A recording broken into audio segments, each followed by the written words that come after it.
और एक बड़ी खबर बिहार से आ रही है। बिहार में बदमाशों ने एक बार फिर बड़ी वारदात को अंजाम दिया है। मंगलवार देर रात पटना में एक घर में घुसकर 3 लोगों को गोली मारी गई है।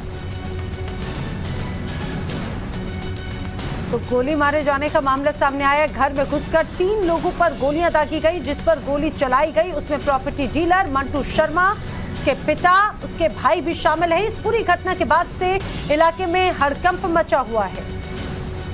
तस्वीरें सीसीटीवी कैमरे की सामने आई हैं। पुलिस पूरे मामले की जांच में जुटी हुई है। लेकिन देखिए किस तरह से बेखौफ है यहाँ पे बदमाश, जहां घर में अंदर दाखिल होकर किस तरह से यहाँ पर हमला किया गया है। साकेत हमारे सहयोगी इस वक्त हमारे साथ जुड़ चुके हैं। साकेत, पूरी जानकारी चाहेंगे। ये सीसीटीवी फुटेज सामने आया है, इन बदमाशों की धरपकड़ हो चुकी है क्या?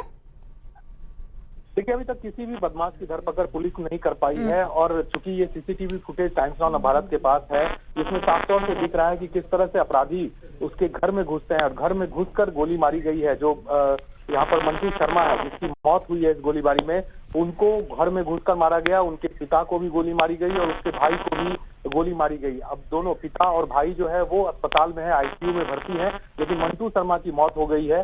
और उसके बाद जिस तरह से पुलिस का रवैया है उससे असंतोष है लोगों में कि ये जो एरिया है वो बीएमपी पटना का काफी संवेदनशील इलाका है, वहाँ पर इनका घर है और सड़क की दूसरी तरफ बीएमपी का जो ठीक है साकेत, आप बने रहिए हमारे साथ में। लेकिन ये तस्वीरें देखिए जिसमें बताया जा रहा है जो प्रॉपर्टी डीलर है, वो प्रॉपर्टी डीलर मंटू शर्मा की मौत हो चुकी है। हालांकि ये क्लियर यहाँ पर तस्वीर में आरोपी जो हत्यारे हैं वो तस्वीरों में कैद हुए हैं। टाइम्स नाउ भारत अपने दर्शकों को इस पूरे मामले की एक्सक्लूसिव तस्वीर दिखा रहा है। देखिए किस तरह से पटना में घर में अंदर दाखिल होकर इन बदमाशों ने हत्या को अंजाम दिया। और देखिए एक और बड़ी खबर बिहार से, 24 घंटों के अंदर बिहार में मर्डर की दूसरी वारदात सामने आई है। दानापुर में 2 लोगों की गोली मारकर हत्या कर दी गई। गुलडाक मंदिर के पास हत्या की इस वारदात को अंजाम दिया गया। पुरानी रंजिश बताई जा रही है जिसमें 2 लोगों के सिर पर गोली मारी गई है। पुरानी रंजिश की वजह से यहाँ पर गोली मारी गई है। साकेत हमारे सहयोगी लगातार हमारे साथ बने हुए हैं। साकेत, 24 घंटे के भीतर दूसरी वारदात, अब इसमें भी क्या अपराधी पकड़े नहीं गए?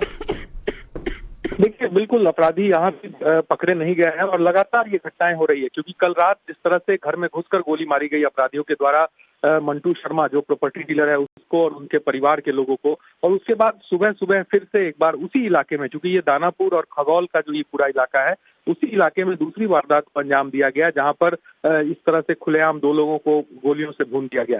अपराधी कहीं ना कहीं बिहार में बेलगाम हो चुके हैं और यही मुद्दा है। क्योंकि आज विधानसभा, चूंकि बिहार में विधानसभा का सत्र भी चल रहा है, तो विपक्ष यानी कि बीजेपी के नेताओं ने सदन में ये मुद्दा उठाया था कि आखिर लॉ एंड ऑर्डर पर क्यों नहीं सरकार को कंट्रोल है। तो ऐसे में सरकार से जवाब देने के बजाय और विपक्ष पर आरोप लगा रही है। तो ऐसे में नहीं होगा, चूंकि अगर आपको कंट्रोल लॉ एंड ऑर्डर पर करना है, कंट्रोल करना है, तो ऐसे में जो पदाधिकारी हैं उन पर कड़ाई करनी पड़ेगी। क्योंकि इस तरह से खुलेआम अगर अपराधी बाहर निकलते हैं और अपराध को अंजाम देते हैं तो ये सिस्टम पर बड़ा सवाल है। और कहीं ना कहीं की शुरुआत से पहले हमने देखा भी था, विपक्ष हंगामा कर रहा था, जंगल राज की बात कर रहा था और लॉ एंड ऑर्डर बिहार में नहीं है इसको लेकर सवाल खड़े कर रहा था। और जाहिर सी बात है 24 घंटे के भीतर 2 वारदात हो जाती है और दोनों में अपराधी पकड़े नहीं जाते हैं। ये वहां की सरकार पर सवाल खड़े करने वाले।